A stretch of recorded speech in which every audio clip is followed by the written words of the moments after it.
Muito boa tarde. Estamos de volta então depois da nossa pausa do almoço, esperando que tenha sido uma pausa agradável para todos vós. Renovo os votos de boas-vindas a quem também nos está a acompanhar online. Partimos então para a segunda parte, ou para a parte da tarde da nossa conferência, e esta nossa tarde de confiabilidade e agilidade da gestão dos serviços vai agora contar com Javier Pérez. Ele vai fazer esta nossa intervenção, é presidente do ITSMF Espanha e Chief Knowledge Officer na Business and Company. Este nosso próximo orador vai então iniciar os trabalhos da tarde. Javier.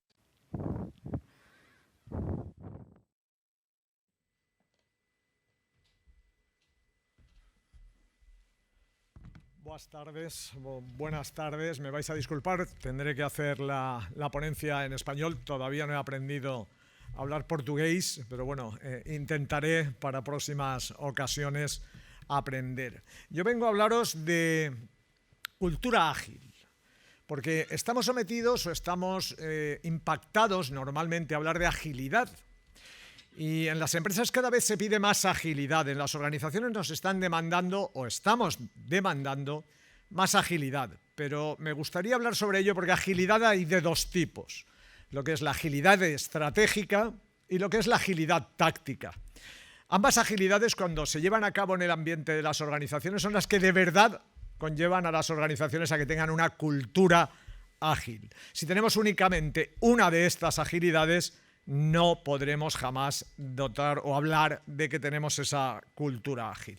Ahí tenéis mi currículum, tengo todas esas certificaciones que veis ahí y a grandes rasgos, como bien me han presentado, soy el presidente de ITSMF España y en lo que a esta ponencia respecta únicamente deciros que voy a hablar de normas también, porque las normas yo creo que están mal vistas culturalmente, no son un examen, no son una prueba, son como la felicidad. Yo creo que la felicidad no es un destino, es un itinerario. Y de alguna manera, para llegar a cumplir con ese examen, con esa certificación, si no queremos engañar, lo que de verdad debemos haber interiorizado es una forma de hacer las cosas de manera diferente.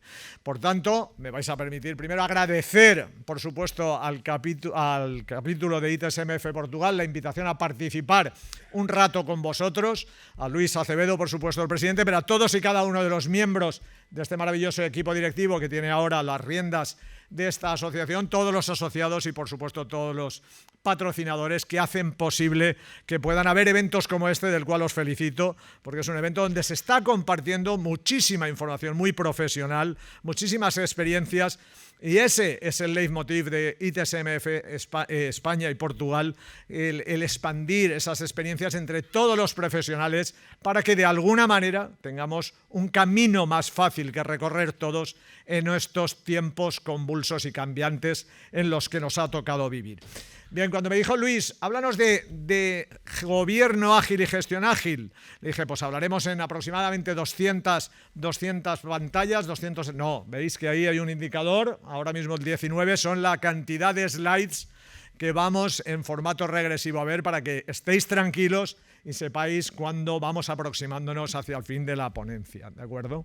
Yo creo que todos los que estamos aquí reunidos somos unos convencidos de que vivimos en un mundo as a service, totalmente as a service, y cada vez más. No es un mundo enfocado a los productos, es un mundo enfocado a los servicios. Es lo que queda una vez se van los proyectos, una vez se arrancan los productos, y parece que la industria no se da cuenta de que lo importante y para lo que se hacen las cosas no es el producto.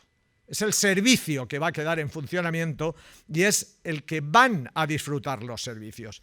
Si lo analizáis desde el momento en que ponéis los pies en el suelo, nada más levantaros hasta que entráis por la puerta de vuestra oficina o accedéis al teletrabajo, si contáis los servicios que disfrutáis, os llevaréis una gran sorpresa. Una media de 17 servicios antes siquiera de empezar a trabajar.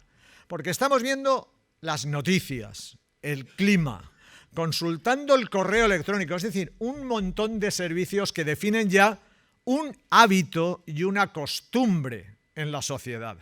Dicen que la calidad de tu vida la dan la calidad de tus hábitos y la calidad de tu profesionalidad la dan la calidad de tus procesos. Pues esos servicios lo que debemos es de recibirlos con absoluta calidad y con confianza, como decíamos y como se ha dicho también a lo largo del día de hoy. Y para ello, yo creo que hay gente que se equivoca, que cree que estamos en un cambio de era. Y no es así. No estamos en un cambio de era, estamos en una era de cambios donde precisamente lo que tenemos que aprender es a cambiar la forma en que cambiamos. Y eso es lo que a servicios de tecnologías de la información nos han estado diciendo, nos han estado obligando desde hace mucho tiempo. Por ello, de alguna manera, hemos tomado como hábito ya muchísimas metodologías ágiles que atienden a la táctica. Pero yo os diría que debemos de dar un paso más allá. La alta dirección debe de cambiar también, debe de cambiar la forma en la que cambia la organización, porque muchísimos de los problemas que nos encontramos en operación, que nos encontramos en servicio, es por malas decisiones que se han tomado en los niveles de decisión superior.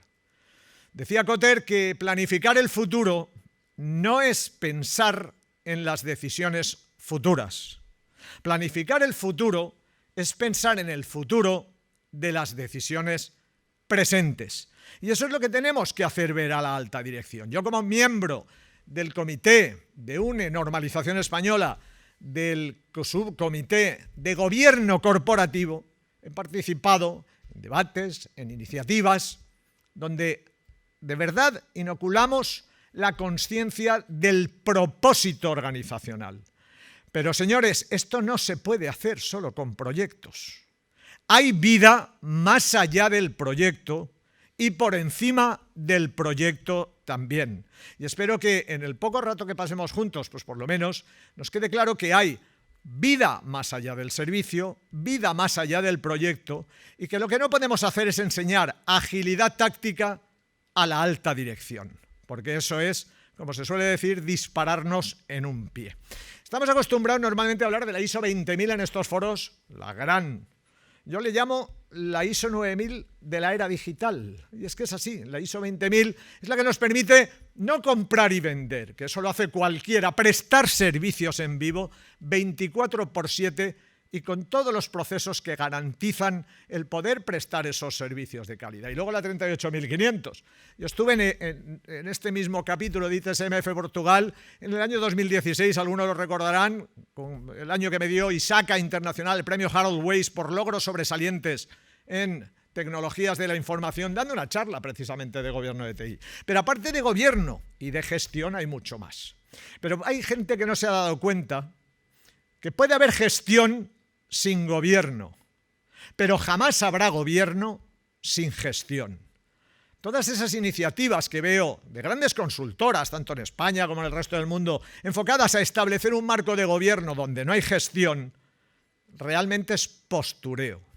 Debemos de empezar a edificar la organización desde las bases, desde la cultura, desde el hábito, desde los procesos, para realmente poder edificar en algo sólido y en algo duradero. Y voy a repasar este slide que me parece maravilloso, sencillamente, que es cómo funcionan las organizaciones exitosas. Para que lo entendamos todos y que no exista la más mínima duda. Vemos que desde el comité ejecutivo, arriba, ¿de acuerdo?, se trabajan dos líneas claras, el Run the Business y el Change the Business, lo que se denomina el gobierno de las operaciones o el gobierno de los servicios, y el gobierno del cambio organizacional. Pero los proyectos tienen hermanos mayores, hermanas mayores, modelos de gestión que lamentablemente se vienen ignorando durante décadas y que vienen implementándose desde hace mucho tiempo en las empresas que tienen éxito. Voy a citar aquí unas definiciones y podéis buscarlos en la tabla 1.1 del PMBOK, o en los capítulos respectivos de cualquier ISO de gestión de proyectos. Los proyectos, por definición, logran resultados. Los programas de proyectos logran beneficios. Y la gestión de portfolio logra objetivos estratégicos.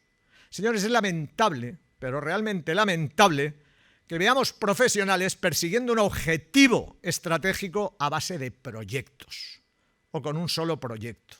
Porque hasta el PMI, o nuestra querida Axelos, o IPMA, o cualquiera de las ISOs, o OpenPM Square, que es la nueva metodología de la Comisión Europea, que ha salido para formar y, de alguna manera, evitar el despilfarro constante que se está haciendo en la gestión de proyectos, nos dicen: zapatero a tus zapatos. Si buscas resultados, utiliza proyectos. Si buscas consolidar beneficios o lanzar servicios, utiliza programas de proyectos. Y si lo que quieres es garantizar el logro de los objetivos estratégicos, gestiona portfolio. ¿De acuerdo? Y ahí lo veis. Todo ese cambio organizacional se lleva a cabo desde el punto de vista estratégico, que es el portfolio, a través de programas que consolidan beneficios que a la postre lanzarán proyectos que lograrán resultados. Y eso es lo que se inoculará, se pondrá en el run the business, en el negocio habitual, en el business as usual, y será lo que se quede funcionando. Y alguno de vosotros dirá: che, programa no lo he oído, lo hemos oído desde que éramos pequeños. Yo soy también uno de los que puede considerarse más senior también de aquí. ¿Y no os habéis preguntado nunca por qué se le llamó programa espacial y no proyecto espacial?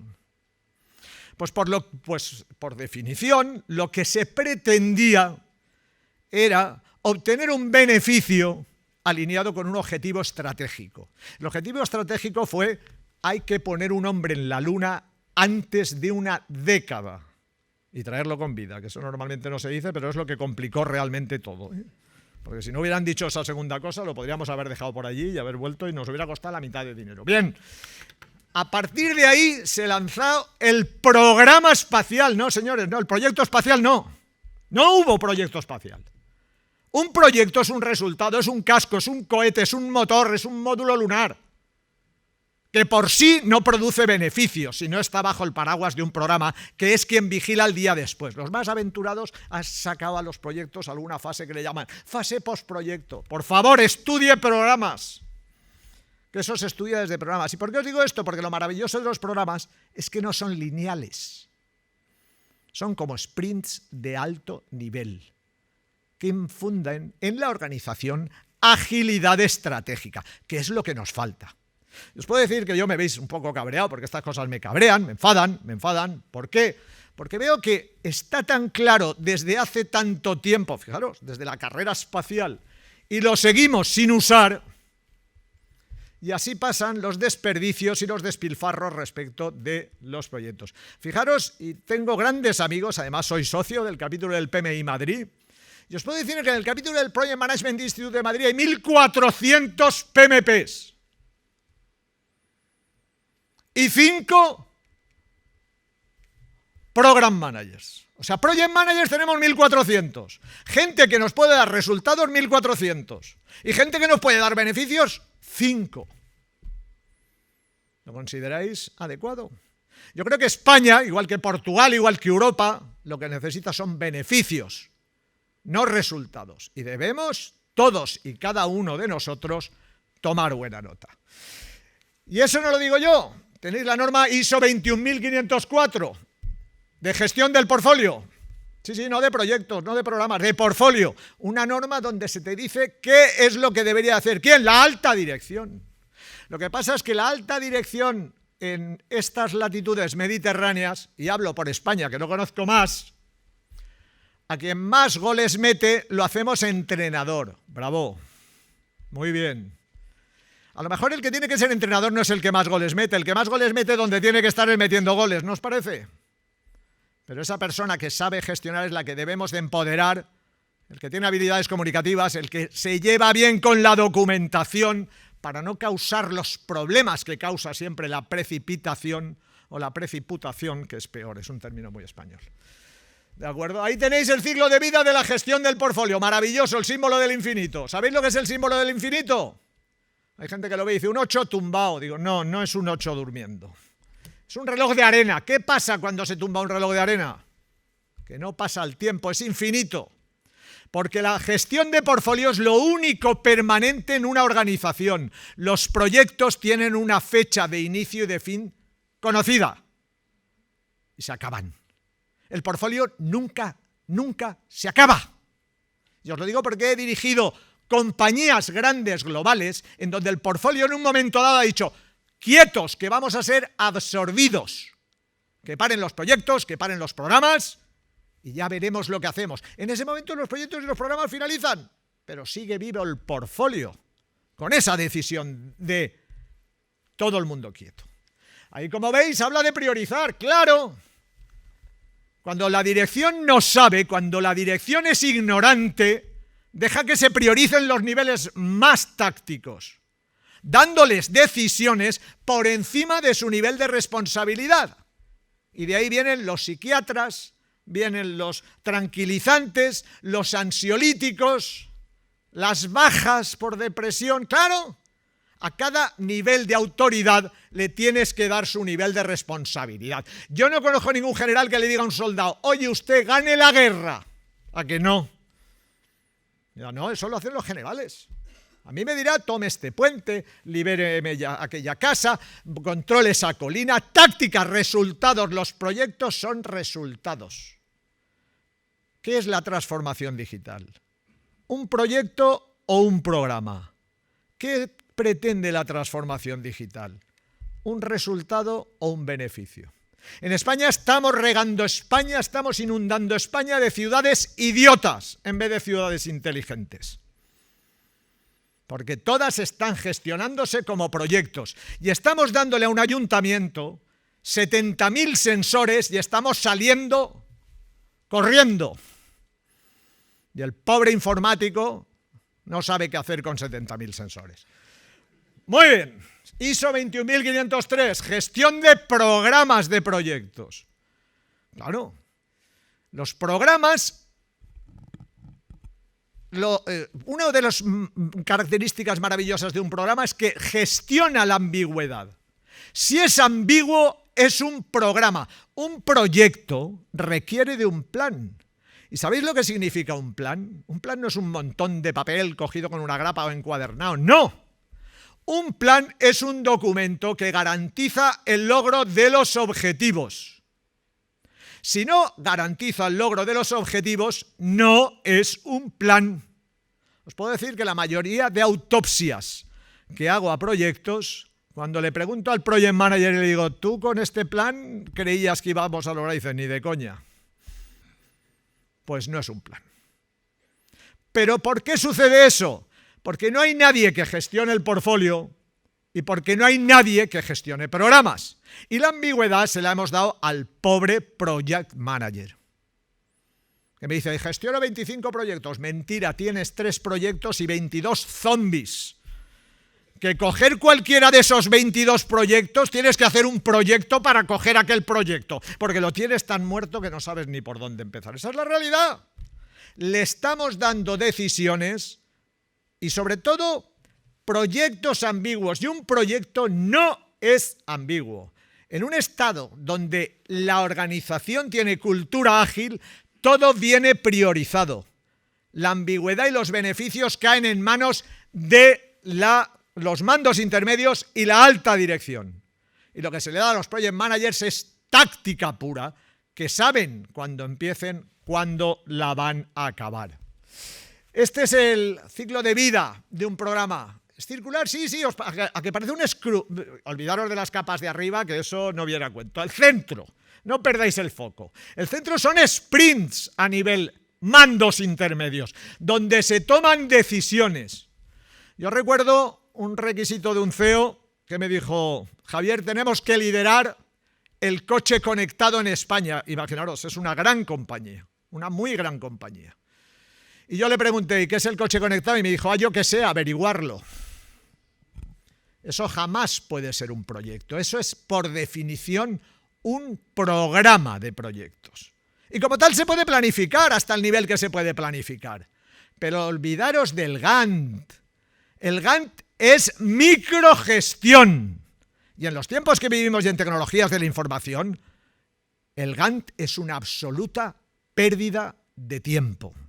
¿De acuerdo?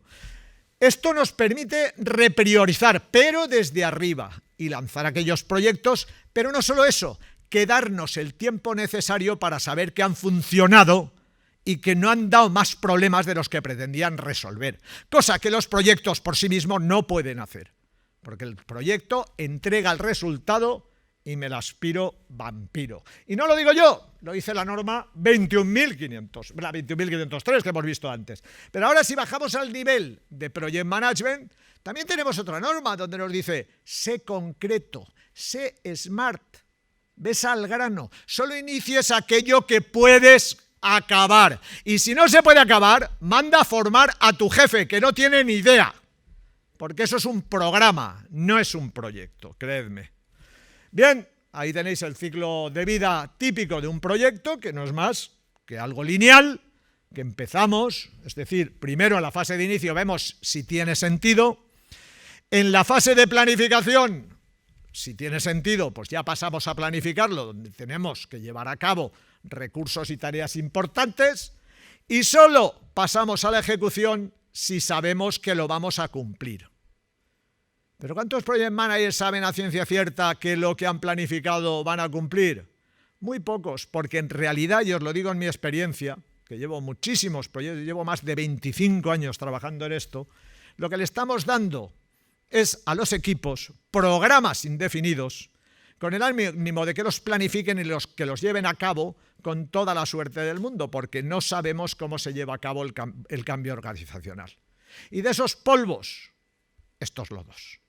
Y si os fijáis, el 70% de los proyectos no cumplen con los objetivos. Y la mayoría de ellos es porque son programas. Estamos clavando clavos con el mango de un destornillador. Y no es lo mejor ni para el mango, ni para el clavo, ni para nuestras yemas de los dedos.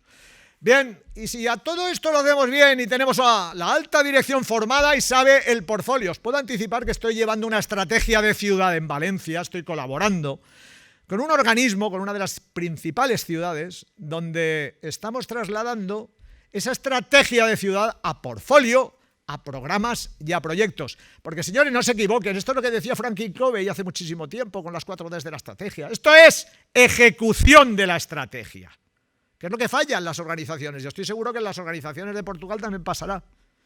Que el CEO, bueno, en España es que más que CEOs hay AMOs, ¿sabéis lo que son? Amos.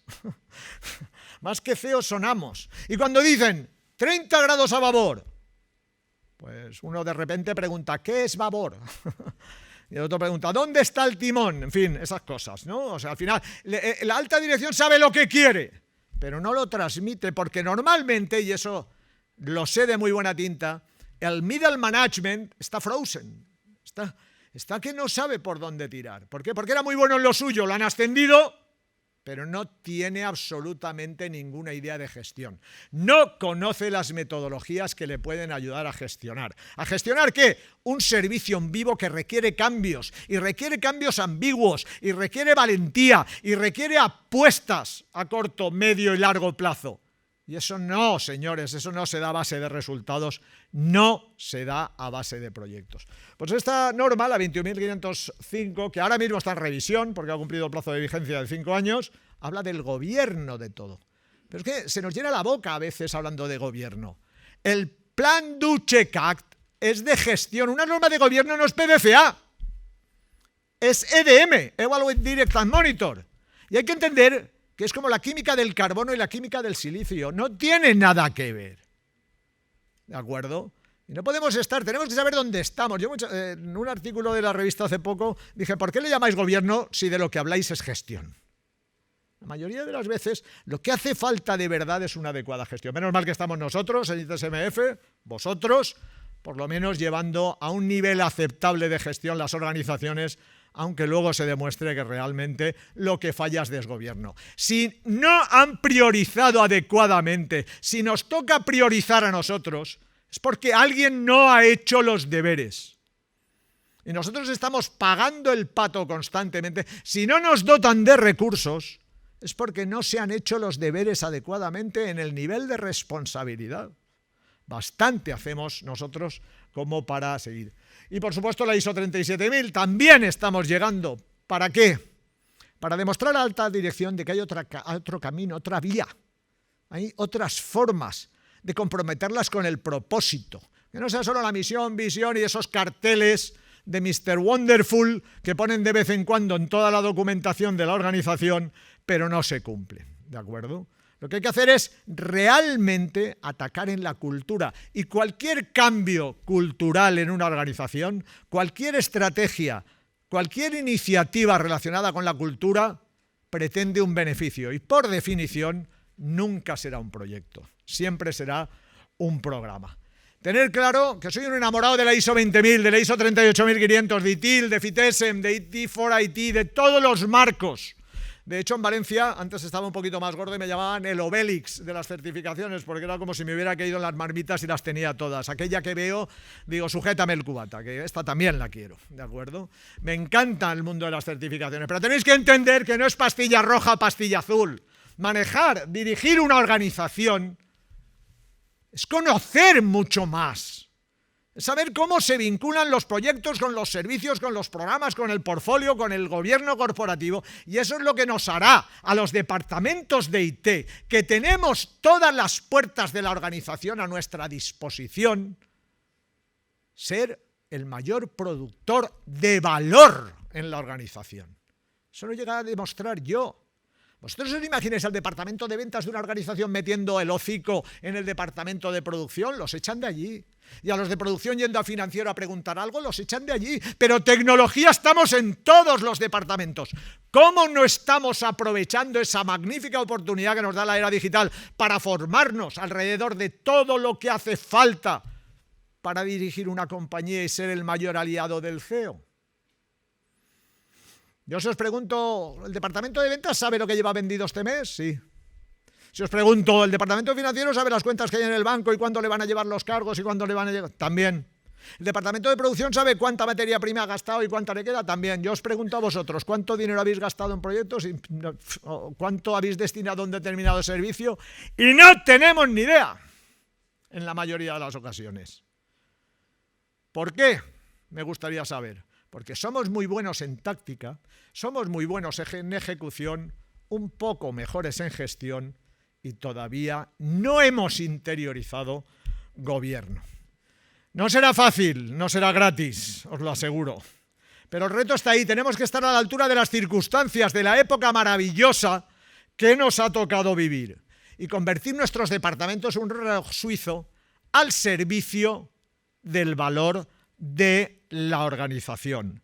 Mientras tanto, otros muy posiblemente harán las transformaciones digitales, las Smart Cities y todo lo que se os ocurra, y los programas espaciales a través de proyectos. Yo, de verdad, no os lo aconsejo.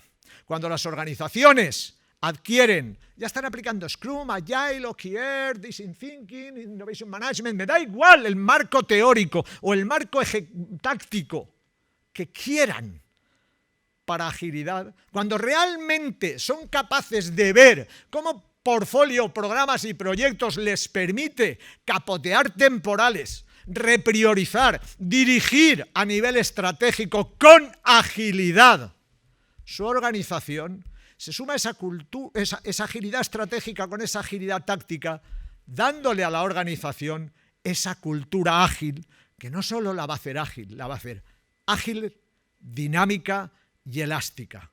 3 factores absolutamente necesarios para lidiar con lo que se nos viene encima. Muchísimas gracias.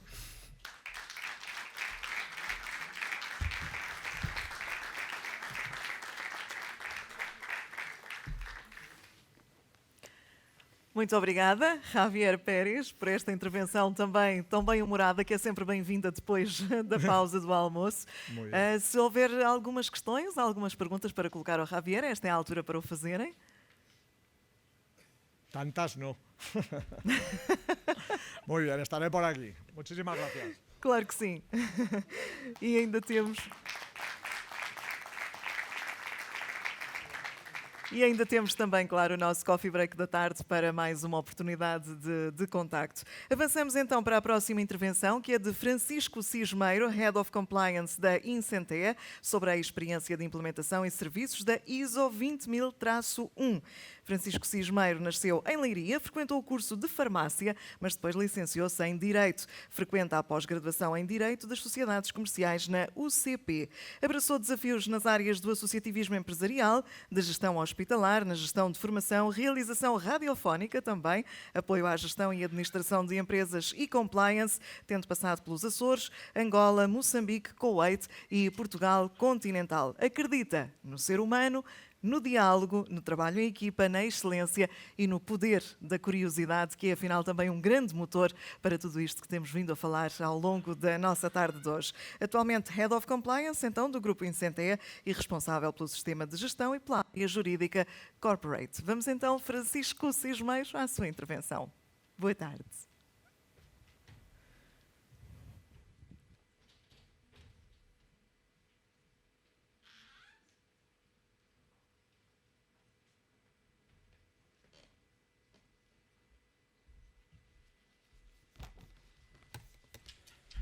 Boa tarde. A minha tarefa não está nada facilitada depois desta intervenção brilhante e enérgica. E não está nada facilitada pela qualidade da intervenção e o facto da sua energia também fazer com que as pessoas não estejam após o almoço naquele estado de adormecimento que me facilitaria a vida porque não ouviriam tantos disparates. Mas assim sendo, vou assumir o desafio. Vamos fazer faremos um enquadramento. Antes disso ainda, permitam-me agradecer à APSER e à ETSMF a gentileza do convite que endereçaram à Incentia, que aqui hoje represento. Muito obrigado. Vamos fazer um breve enquadramento, vamos falar depois do que é o sistema de gestão da Incentia, depois falaremos da ISO 20000 no cotidiano da Incentia e faremos depois uma conclusão muito rápida. Quem somos nós? Somos uma empresa, um grupo de empresas nas áreas de tecnologia de informação e comunicação, marketing e inovação, consultoria de negócio e engenharia de produto. Os números resumidos são estes: 17 milhões de euros de volume de negócio em 2021, 15% do qual internacional, com cerca de 346 colaboradores, com empresas em diversos países, como sejam Portugal, Angola, Brasil, Cabo Verde, Espanha, França, Guiné-Bissau, Moçambique e São Tomé e Príncipe. A Incentia tem uma visão de futuro e essa visão de futuro, como não poderia deixar de ser, é uma visão baseada em valores sólidos. E esses valores são sólidos e são perenes, vêm já desde o início da nossa fundação. Nossa fundação que acontece em 1987, com uma empresa que não se chamava na altura Incentia, chamava-se Larisic, e que depois, em 2000, fruto do movimento de management buyout, tem o seu capital social adquirido por um conjunto de colaboradores. Desde logo, inicia um propósito de crescimento assente em parcerias e com dois vetores estratégicos fundamentais: alargamento geográfico e complementaridade de soluções. E foi assim que, desde então até aos dias de hoje, concretizamos mais de 40 operações de aquisição ou troca de participações. Fomos crescendo, vou-vos poupar aqui alguns passos, apenas vou destacar em 2011 um aspecto muito importante relativo à inovação, em que fizemos um movimento deixando de considerar a inovação como um mero processo, mas sim como uma forma de estar de toda a organização, como uma forma de pensar e de agir. E daí tiramos ganhos positivos. Finalmente, em 2018, iniciámos um movimento de consolidação, com focalização no negócio principal, com uma profunda autonomização, segmentação e especialização das unidades de negócio. Veremos mais adiante como essa autonomização e especialização das unidades de negócio também teve o auxílio da ISO 20000. Simplificação na estrutura, como não poderia deixar de ser, e reapostamos na internacionalização, Brasil, França e Guiné-Bissau. O que é que sabemos fazer? Enfim, sistemas de informação para a gestão, marketing e inovação, gestão de pessoas e desempenho, e engenharia e desenvolvimento de produtos. É este o nosso DNA em termos do que entregamos aos nossos clientes. Passando agora àquilo que nos traz aqui, porquê um sistema de gestão? Nós quisemos ter um sistema de gestão porque, desde logo, promove a abordagem por processos. E também porque é uma ferramenta que nos permite aumentar a satisfação do cliente. Não falo de fidelização de cliente, falo de satisfação, para além da satisfação, falo de ter clientes encantados. Eu costumo dizer, fiéis são os cães, não quero clientes fiéis, queremos clientes que estejam encantados com aquilo que nós lhes entregamos. Fizemos um percurso sustentado no âmbito do nosso sistema de gestão, desde logo com a certificação ISO 9001 em 20.000, com a implementação das práticas ITIL, nas quais certificámos 3 gestores de topo da nossa organização e que ainda se encontram ao serviço da organização, que culminou em 2013 com a obtenção de 3 certificações, ISO 20000, NP 4457 e ISO 27001. Em 2020, a APSER dirá se eu estou a mentir ou não, creio que fomos os primeiros a obter a certificação ISO 27701.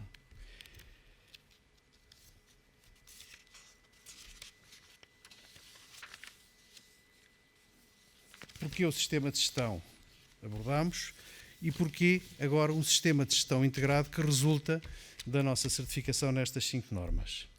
Pela complementaridade, pelas pessoas e pela entrega de soluções.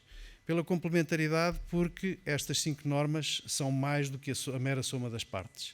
Constituem um todo que nos ajuda a desenvolver a nossa organização no dia-a-dia. Pelas pessoas porque tudo o que fazemos é com as pessoas e para as pessoas. Nós costumamos dizer que somos uma empresa de pessoas com soluções e por isso mesmo nós não prestamos serviços, nós entregamos soluções aos nossos clientes. E isto é onde o sistema de gestão entronca com o nosso plano estratégico da Incentia. E o nosso plano estratégico assenta em 4 pilares. Criar valor para ter clientes satisfeitos, gerar satisfação para manter os colaboradores envolvidos, crescer com sustentabilidade para ter um negócio saudável e, naturalmente, somos uma empresa de IT, utilizar a tecnologia. Temos um sistema de gestão integrado, necessariamente um sistema de gestão complicado. Entendemos que não. Pode ser complexo, sim, mas não é um sistema de gestão complicado. É um sistema de gestão que procuramos democratizar, tornando-o acessível, facilitador das tarefas das pessoas e valorizador das suas responsabilidades. Isto é um mero exemplo, é o ecrã de entrada do nosso sistema de gestão, onde cada um com facilidade consegue reconhecer qual é que é o seu processo e dirigir-se aos documentos que gerem o seu processo. No meio disto tudo temos aqui uma pergunta para queijo. A ISO 9001, que é muito focada na satisfação do cliente e que também é aplicável a serviços, não era suficiente para uma empresa como a nossa? Não.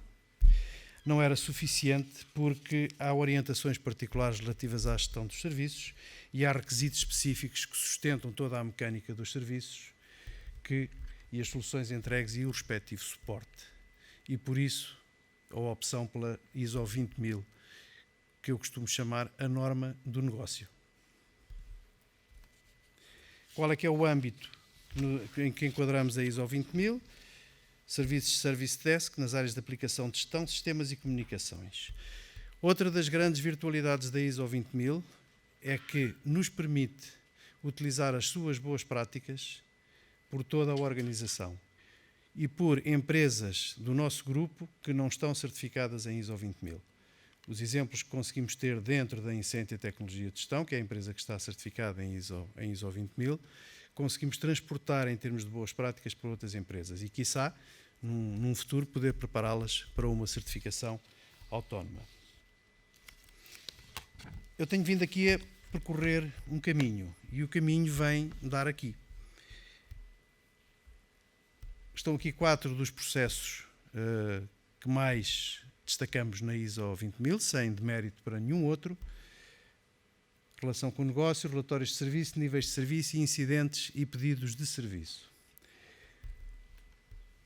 Desde logo a separação dos incidentes e pedidos de serviço que foi introduzida pela versão 2018 da ISO 20000, veio trazer a possibilidade de clarificar melhor junto do cliente o que é uma coisa e o que é outra. Porque da confusão entre incidente e service request, muitas vezes surgem questões que a única coisa que trazem para a organização é a redução da rentabilidade e fracos resultados. Por outro lado, conseguimos com esta separação e, ligando com os processos com o processo de gestão de níveis de serviço, manter uma interação com o cliente e monitorizar de forma muito próxima e muito fina tudo aquilo que vamos fazendo ao longo do ano, ao longo do período, porque produzimos relatórios de serviço periodicamente para os nossos clientes, que são momentos de eleição em que nos encontramos com o cliente, em que discutimos, em que lhes demonstramos o que é incidente, o que é service request, os tempos gastos numa coisa, os tempos gastos noutra, os resultados obtidos, o que vem entroncar finalmente no processo de gestão da relação com o negócio. Gestão da relação com o negócio, que é para nós um dos processos fulcrais da ISO 20000, pela relação privilegiada que procuramos ter com os nossos clientes. Como já se devem ter apercebido, sou uma pessoa que não gosto nada de palco e, portanto, a exposição às vezes não tem a fluidez que eu desejaria que tivesse. A ISO 20000 tem estes processos específicos que destacamos, repito, sem demérito para nenhum dos outros. No entanto, há ainda outros processos que, não sendo exclusivos da ISO 20000, são extremamente importantes para o dia-a-dia desta norma na Incentia. Peço desculpa, falhou-me. Estou-me aqui a falhar a passagem dos slides. Muito bem. Gestão do risco, desde logo, processo que é transversal a todas as normas. A gestão do risco, e eu ponho aqui este tema, exponho aqui este tema porque temos vindo a fazer um percurso no âmbito da gestão do risco. Primeiro dedicámos-nos à gestão do risco dos riscos globais da organização. E fomos à procura de soluções, muito incentivados também pelos nossos auditores, e centrámos numa determinada metodologia, que é a metodologia ferma para gerir os riscos globais da organização. Continuamos esse percurso para os processos e para os riscos relacionados com os processos. Entendemos que a metodologia FMEI era a mais adequada à gestão desses riscos. E depois, com aquele movimento que vos falei de 2018, da autonomização das unidades de negócio, da sua segmentação e da sua especialização, chegámos à conclusão que precisávamos de medir os riscos específicos de cada unidade de negócio e de cada empresa. E que, portanto, necessitávamos para o fazer de uma ferramenta que fosse mais simples e mais direta. E aí o percurso, neste momento, está na metodologia Bautai. E qual vai ser o futuro que, de alguma forma, prevemos? É de aplicar esta metodologia aos restantes riscos da organização, dada a sua simplicidade, por um lado, dado o facto de assentar em controlos, ter uma componente muito forte de controlos, e dada a vontade que temos de aproximar a gestão de risco da ISO 20000 da gestão de risco da ISO 27001. Ou seja, queremos ter uma gestão de risco mais objetiva. Outro processo fundamental para nós, não exclusivo da ISO 20000, mas determinante, aliás, a todo o sistema de gestão, é o compromisso da gestão. Não vamos ter ilusões. Se não houver compromisso da gestão, nenhum destes processos funciona. Podemos ter as certificações todas, podemos ter os selos muito bonitos, no papel timbrado, na assinatura do mail, mas sem o compromisso da gestão são letra morta. E nós, efetivamente, sentimos que temos o compromisso da gestão. Aprová-lo são as 5 certificações que temos. Aprová-lo são as 5 certificações por extensão da 9001 que temos em outras empresas que não a Incentia, a tecnologia de gestão, e o acompanhamento permanente que fazemos ao sistema de gestão por uma comissão do sistema de gestão. Antigamente chamávamos-lhe o Change Advisory Board, optámos por denominar Comissão do Sistema de Gestão por ser mais abrangente. Nessa Comissão do Sistema de Gestão, que reúne pelo menos uma vez por mês, estão 3 administradores, incluindo o próprio CEO, estão o responsável do sistema de gestão, o responsável dos serviços, o responsável da inovação, o Security Manager e o DPO. Portanto, é aí que as coisas acontecem e que o sistema de gestão é acompanhado. A presença de 3 administradores e destes responsáveis dá também prova de que a gestão está comprometida efetivamente no processo. Transversal a todas as normas, mas fundamental a uma norma que está tão próximo do negócio como é a ISO 20000, é o nosso processo de auditoria interna. É um processo que é muito valorizado não só por quem o interpreta, mas essencialmente pela organização, pelas pessoas Incentia. É um processo peculiar que leva cerca de 8 meses e no qual auditamos cerca de 30% das nossas pessoas. É um processo em que pretendemos a verificação do cumprimento dos requisitos normativos, com certeza que sim, mas pretendemos também, com uma forte componente pedagógica, aproximar o sistema de gestão das pessoas. Fazer com que as pessoas percebam que aquilo que está ali, que lhes está a ser perguntado, é útil para o trabalho do dia-a-dia. E, por outro lado, perceber se o procedimento que temos, se a instrução de trabalho, se o plano que ali temos plasmado, se efetivamente se justifica ou se foi concebido numa altura com determinados objetivos e agora já está afastado da realidade. Ou seja, fazer uma recolha de feedback por parte das nossas pessoas, que é fundamental para o nosso crescimento e para a correta aplicação, neste caso, da norma 20.000. Outro aspecto que é fundamental é o aspecto da auditoria externa. O que é que nós oferecemos? Oferecemos transparência. Nós somos pé de chumbo. Eu, pessoalmente, sou pé de chumbo, não sei dançar. Mas na Incentia também ninguém gosta de dançar à frente dos auditores. Não quer dizer que de vez em quando não tenhamos que nos esquivar rapidamente a uma pergunta um pouco mais certeira, mas não é a nossa prática dançar à frente dos auditores. Aquilo que temos, mostramos, é que somos transparentes nesse aspecto. Porquê? Porque o que pedimos é competência técnica por parte das equipas auditores, frontalidade, constatações, caminhos a seguir. Há dias perguntaram-me num evento da APQ o que é que o senhor espera de uma auditoria? E eu respondi simplesmente constatações. Uma auditoria sem constatações não nos serve de nada. As constatações é que nos dão as mais-valias. Aqui há que dizê-lo com inteira justiça, e não é por estarem presentes duas pessoas que já auditaram por várias vezes a Incentia. Temos obtido tudo isto das nossas equipas auditores, fazer justiça, neste caso, à APSER, que nos acompanha desde o início de todo o nosso processo. Temos obtido esta parceria. Nós somos uma empresa de parcerias e sentimos que este processo também é gerido como parceria pelas equipas que nos visitam. Porque o que queremos, ao final, é aprender de uma forma disruptiva. Temos alguns exemplos na casa, a começar pelo nosso CEO, quando as coisas estão bem estabelecidas e estão sedimentadas, inicia imediatamente um processo de as questionar, porque é no momento em que elas estão sedimentadas que é preciso questioná-las e voltar ao início, para não nos acomodarmos.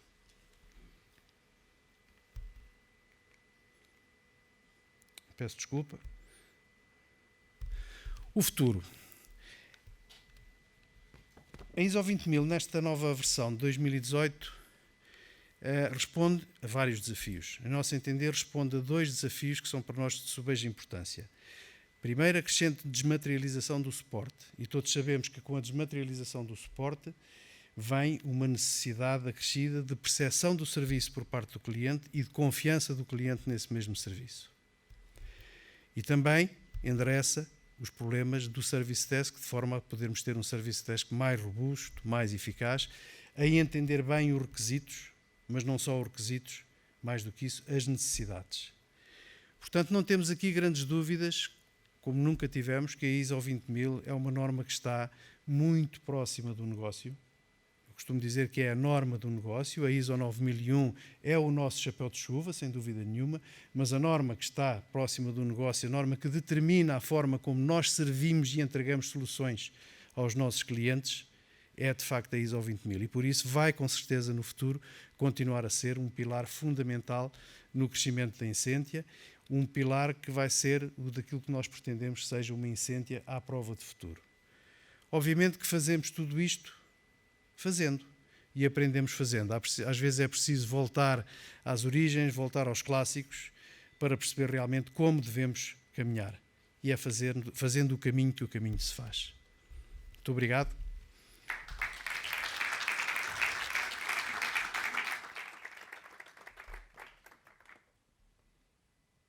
Não sei se tem alguma questão que queiram colocar. Estou à vossa disposição.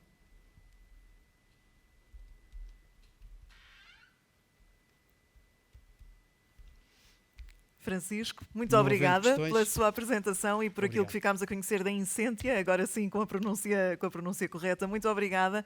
Prosseguimos então nesta nossa tarde da 18ª Conferência Anual do ITSMF, agora com a intervenção de João Borga. Ele é Keynote Speaker, é vogal executivo da Agência Nacional de Inovação. Licenciou-se em Tecnologia e Segurança Alimentar pela Universidade Nova de Lisboa em 2005 e é também mestre em Gestão e Administração de Negócios pela Universidade de Manchester, MBA, que terminou em 2013 e após o qual teve a oportunidade de fazer transferência de tecnologia e lançar spin-offs para o mercado britânico. Juntou-se mais tarde à equipa da Startup Lisboa, antes de arrancar com o Centro de Empresas Inovadoras em Castelo Branco, que geriu durante 3 anos. Em 2016 foi nomeado responsável pela Rede Nacional de Incubadoras, uma iniciativa que coordena os esforços de 165 instituições que dão apoio a cerca de 2.100 startups. O tema que nos traz é muito pertinente e muito atual, é numa altura em que, enfim, Bruxelas procura proteger os consumidores dos perigos e das ameaças da inteligência artificial. Temos também o Elon Musk e todas as suas loucuras a dominarem as notícias diárias sobre a inteligência artificial. Também a inteligência artificial foi notícia nestes últimos dias por causa de Bruce Willis, se iria ou não continuar a fazer filmes, graças a este recurso. E é precisamente esse o tema que o João Borga nos vai trazer. Muito obrigada. João, os próximos minutos são seus. Boa tarde. Em primeiro lugar, agradecer o convite para estar aqui presente hoje e falar deste que é um trabalho que temos vindo a desenvolver no âmbito da certificação e da standardização da inteligência artificial. Posso-vos dizer que este é um tema que me é querido, não só pelo grau de inovação que acarta, mas também pelo lado geek que todas as pessoas que eu encontro que estão a trabalhar nisto têm, mesmo nos comitês de standardização. Durante uma das primeiras reuniões, eu perguntei, então porquê o comitê número 42? E um senhor norueguês, assim, com uma presença de uma barba branca muito grande, olhou para mim e disse, mas você não leu o Hitchhiker's Guide to the Galaxy? E eu olhei para o lado e pensei, mas eu devia estar numa coisa cinzenta, eu devia estar numa coisa realmente séria, e foi aí que eu percebi que há um grau diferente neste comitê. Este comitê está a tentar implementar a standardização, como se diz no mundo das startups, depois de saltar do precipício, cozer o paraquedas e montá-lo pelo caminho, ou tentar aprender a conduzir o comboio enquanto ele está em larga velocidade. E, portanto, o comitê tem tentado a avançar nas várias coisas, mas para trabalhar um assunto que não é um assunto só. São muitos assuntos. A inteligência artificial, como nós a conhecemos hoje em dia, existe desde os anos 60. Já se chamou muitas coisas, desde sistemas inteligentes a muitas outras coisas. Na conferência de Dortmund, eles disseram, espera aí que estes computadores são capazes de fazer um bocadinho mais do que aquilo que nós estávamos à espera. É provavelmente uma das revoluções da nossa geração. Se calhar há pessoas mais velhas do que eu que viram outras, mas da minha geração com certeza é a capacidade de nós fazermos à nossa sociedade a mesma coisa que a máquina a vapor fez há 100 anos atrás. E, portanto, é importante, tal e qual como na altura foi importante regulamentar e olhar para aquilo que é os impactos possíveis que a inteligência artificial pode vir a ter nas nossas sociedades, olhar para aquilo que a máquina a vapor na altura teve. Acho que troquei aqui, sim, dei uma volta à coisa. Bem, a definição não é concreta, mas nós sabemos todos do que estamos a falar. Ou seja, ela pode assumir várias áreas diferentes, desde os processamentos neurolinguísticos até aos machine learnings, até aos algoritmos que calculam a tradução de coisas. Há muitas coisas diferentes que podem estar incluídas na inteligência artificial, mas nós sabemos que no final estamos a falar de um conjunto de tecnologias que pretendem fazer trabalho por nós, para nós, com um objetivo determinado, muitas vezes baseadas em estatísticas ou em programação de estatística. E, portanto, esta standardização pretende várias coisas. A primeira é reduzir aquilo que é o peso que há na transferência da tecnologia. Ou seja, se nós tivermos um sistema standardizado, permite-nos que a transferência de conhecimento das universidades para a economia ocorra de uma forma mais simplificada e que permita a construção de produtos de confiança por parte dos consumidores. Este tem sido uma das bases que tem levado à criação não só dos comitês nos quais a ANI está envolvida, mas também de um conjunto de outros comitês e de outros acts por parte da União Europeia. Mas não só. O mecanismo, como é de uma área de alguma incerteza, tem sido abordado pelas suas várias formas. Tipicamente, quando são organizações governamentais, fazem policy. E a policy é de top-down, ou seja, cai por parte da Comissão Europeia ou do Governo Nacional, que dita estas são as regras. Quando nós estamos a falar de standardização, tipicamente, é a comunidade empresarial, os grupos de interesse que se juntam e determinam quais é que são as regras num modelo de autorregulação e de melhores práticas. E depois temos alguns modelos de comitê híbridos que permitem uma junção das duas. Nós, neste instante, e a pressão é de tal forma da queda do paraquedas ou da queda do precipício, sem sabermos que todos os modelos estão a ser aplicados por uma via ou por outra. E neste momento, eu penso que talvez aquele que é o chavão maior e que está a chamar a atenção de todos seja aquele que é o AI Act, que está a ser desenvolvido pela Comissão Europeia. Porquê? Porque a Comissão Europeia pode determinar para todos nós um conjunto de regras que vão auxiliar a população, mas podem impedir a inovação, podem limitar aquilo que são os graus de ação dos players estrangeiros e podem nos dirigir, por forma de regulação, numa direção diferente daquela que é o que o mercado tem estado a levar. Estamos a falar de sistemas de inteligência artificial éticos, traceáveis, modelos de algoritmos que sejam facilmente identificáveis, que estejam devidamente balizados de acordo com a interação com os seres humanos e um conjunto de outras regras que nos vão ou podem nos vir a levar a rever aquilo que são as ferramentas, como gestores de sistemas de IT sabem disso, que nós utilizamos no dia-a-dia. Se nós tivermos que desenvolver para o espaço económico europeu um conjunto de regras diferentes, isto poderá ter impactos consideráveis. Por outro lado, se não o fizermos, corremos o risco de estar numa situação em que pode ter eventuais impactos graves na nossa sociedade. E já vamos tendo alguns exemplos disso.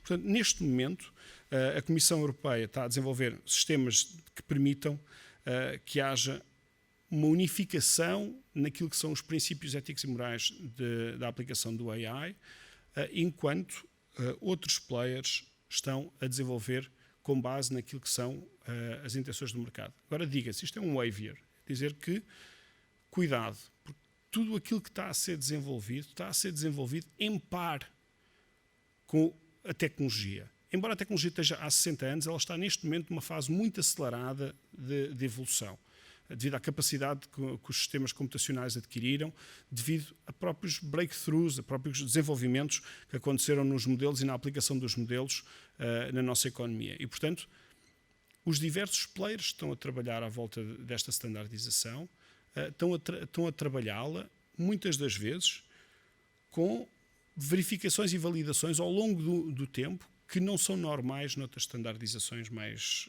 viradas para a engenharia. O processo.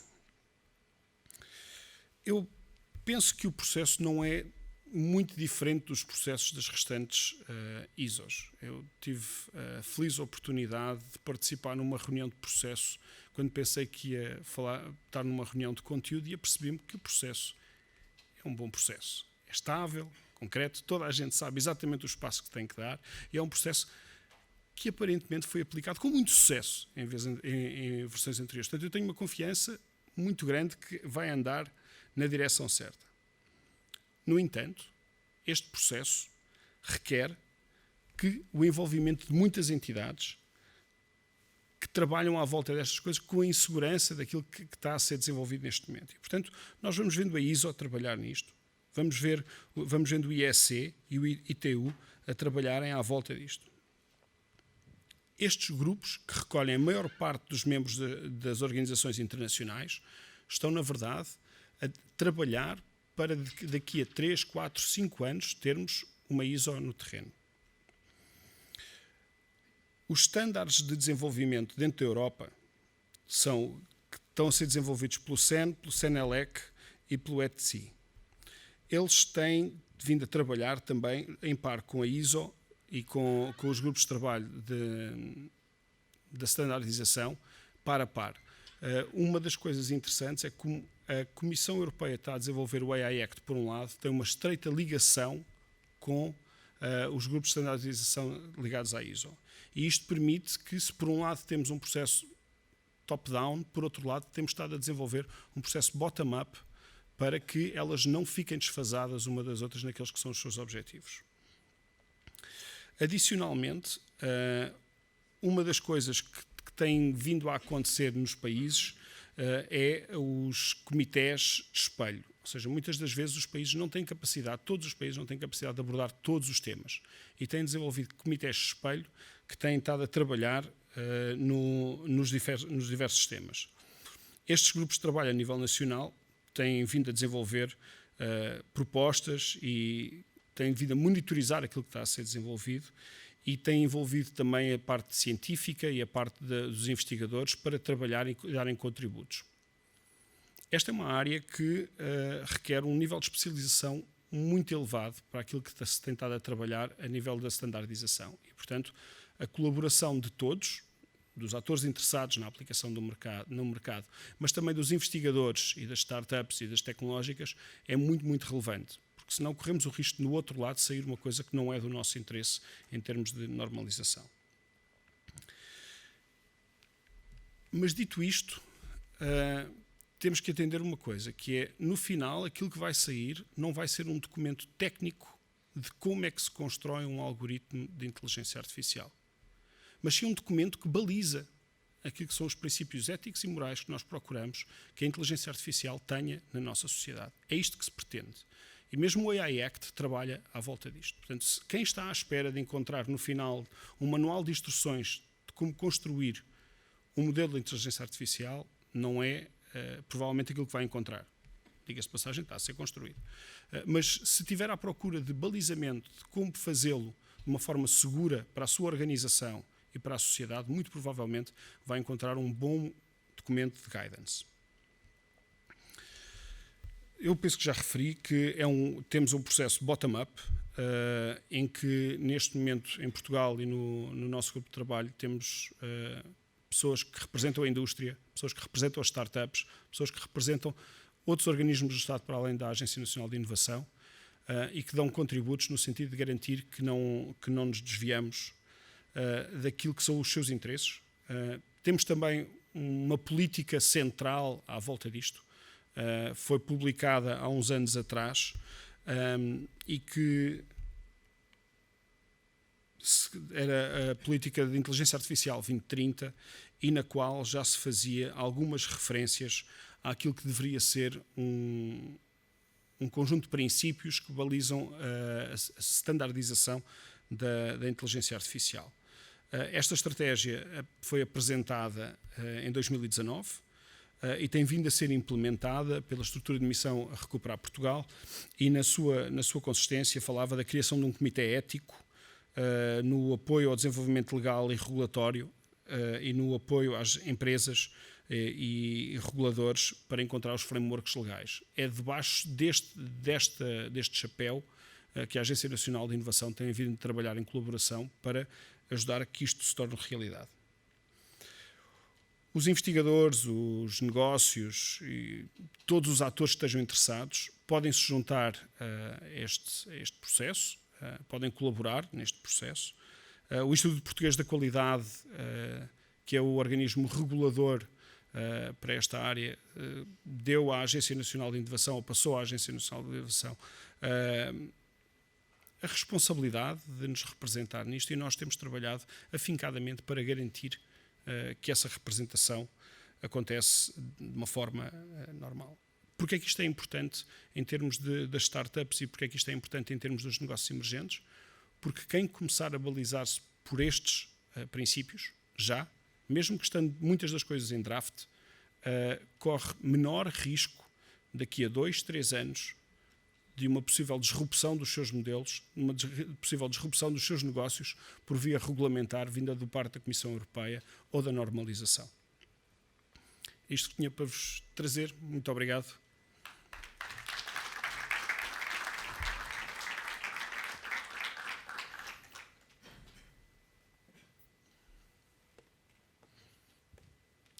Muito obrigada, João Borga. Se houver algumas questões, é este o momento em que colocamos as perguntas ao nosso orador. É lá. Muito bem, aqui mais à frente. Boa tarde. Eu gostava de lhe fazer uma pergunta. Enfim, nós já nos cruzamos, nomeadamente na criação desta Comissão Espelho, como disse muito bem, 223, a Comissão Técnica Portuguesa 223, que está dentro, enfim, tem-se falado aqui muito pouco, mas já agora podemos falar um bocadinho, ou pelo menos referir, que o ITSMF tem também este duplo papel de ser um organismo de normalização setorial para a área das TIs. Gostei muito da sua apresentação e, enfim, acho que a sua presença aqui é ótima, porque lhe queria fazer esta pergunta, que é, na criação desta Comissão Técnica, eu vi presentes muitas empresas portuguesas, portanto é uma Comissão Técnica Portuguesa, tem empresas portuguesas, de uma área tão emergente, mas muitas de muita qualidade, e eu achei-as interessantíssimas. Fiquei deliciado. Provavelmente, e eu sei que está nestas duas áreas, portanto está nesta Comissão Técnica, que temos muito gosto, e está na parte da inovação. Tendo esta dupla visão, como é que vê a nossa posição, digamos assim, das empresas portuguesas? Nós temos mesmo, enfim, este meu entusiasmo é justificado, temos mesmo capacidade de estar lá na frente, ou não? Isto é, enfim, é mais um fogacho que se calhar não chega lá. Obrigado. Muito obrigado. Bem, eu sou português, portanto tenho aqui assim, um problema. Primeiro, sim, reconhecer o vosso papel como agente normalizador, e muito obrigado outra vez pelo convite. Acho que deve ser devidamente reconhecido. Eu como português tenho alguma dificuldade, tenho um bias de dizer que sim, mas eu realmente orgulho-me muito daquilo que se faz em Portugal. Nós temos alguns portugueses em posições verdadeiramente líderes dentro do Facebook, dentro da Google, dentro da área específica de IA. Não estou a falar de marketeers, nem dentro da área específica de IA. Temos alguns que voltaram para Portugal para montarem empresas que só fazem, então agora recentemente do Porto, que só fazem algoritmos para terceiros, ou seja, são tão bons que a única coisa que fazem é desenvolver algoritmos de alto nível para fora. E depois temos a maior parte dos nossos unicórnios que utilizam a inteligência artificial como parte central daquilo que é o seu desenvolvimento. Eu lembro, por exemplo, da Fidzai, que é tão boa, tão má, que é reconhecida pelos maiores bancos do mundo como o sistema de prevenção de fraude dos próprios bancos. Portanto, eles externalizaram este serviço porque o IA da Fidzai é tão bom que permite isso. Por sinal, esse algoritmo inicialmente tinha sido desenvolvido numa área completamente diferente e, portanto, eles a meio do processo descobriram, isto afinal se calhar ajuda mais ali e dá mais dinheiro. Mas pronto, aquilo que nós vemos numa pequena fração no grupo de empresas que se juntaram a nós para defender aquilo que é uma visão bottom-up daquilo que deve ser a normalização, em vez de uma visão top-down, é uma pequena amostra daquilo que é a qualidade da nossa comunidade. E se nós sairmos e formos às incubadoras deste país, ou se formos passear pelos centros de inovação, os parques tecnológicos deste país, nós vamos encontrar mais exemplos, alguns deles brilhantes, que não têm tanta notoriedade, que não puxam tanto pelo marketing daquilo. Qual é que é o nosso grande desafio? É que são dois, na verdade, não é só um, são dois. O primeiro é que nós somos vítimas do nosso próprio sucesso. Ou seja, conforme vamos tendo estes players de melhor qualidade, eles vão absorvendo os recursos disponíveis no nosso mercado. Portanto, cada vez nós temos menos jovens treinados em Python e R que sejam capazes de desenvolver inovação nesta área e de levar outros projetos e outras empresas a este nível. Portanto, isso é um desafio concreto. Como treinar mais gente nestas áreas e dar-lhes experiência que sirva o mercado. O segundo desafio que eu acho que é relevante é nós estamos há uma sensação por parte do público e dos decisores políticos que nós estamos à beira de algo perigoso que a tecnologia nos pode trazer.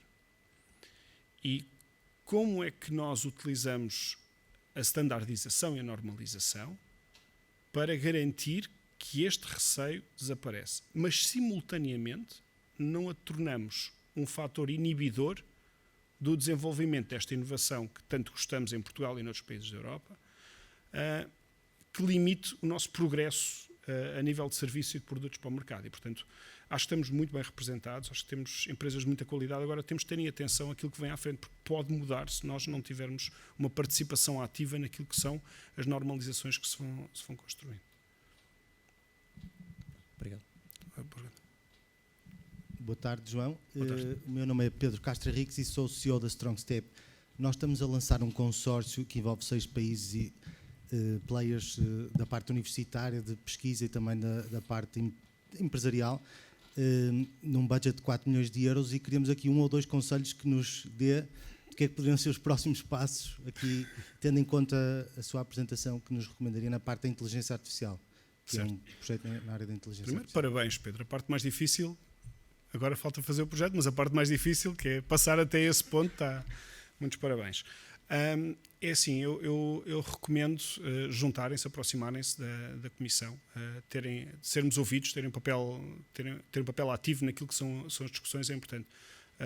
Nós fizemos questão de trazer alguns dos players, como estávamos a mencionar há pouco, daquilo que é a parte das startups, mas precisamos de investigadores, precisamos de mais researchers que estejam mais próximos de nós, porque é uma perspectiva diferente, uma perspectiva mais de ciência fundamental, e do outro lado temos mais a perspectiva de mercado. Em termos de próximos passos, recomendo vivamente o acompanhamento daquilo que têm sido os trabalhos do AI Act, porque enquanto a nível do Comitê Nacional podem envolver-se e acompanhar e ter um papel mais ativo, o sondar aquilo que está a sair da Comissão Europeia, eles vão lançando, na esfera das organizações governamentais nós vamos tendo alguma informação daquilo que está a acontecer por via dos grupos de trabalho, mas eles vão lançando informação de qual é que é o caminho que se está a seguir. E se estão à procura de montar modelos que depois tenham aplicabilidade na sociedade, convém ver principalmente os graus de auditabilidade daquilo que é o IA que se está a desenvolver, porque se tiver interação com o humano, então há um conjunto de regras bastante pesadas que estão a ser propostas. A desvantagem é que vos obriga a pensar no desenvolvimento com base nessas regras. A vantagem é que, se elas vierem efetivamente a ser aplicadas como estão a ser sugeridas, vocês não têm que voltar com o trabalho todo atrás quando tiverem a terminar o projeto. E, portanto, eu recomendo que acompanhem e vejam, porque se estão agora no início, no desenho, é fácil implementar aquilo que eles estão a sugerir. Se estivermos lá à frente e tentarmos voltar com a coisa toda atrás e treinar um modelo todo outra vez ou desenvolver um modelo diferente, pode ser muito complicado. Muito obrigado. Libertam-me? Maravilha. Muito obrigado a todos. Bem-aja.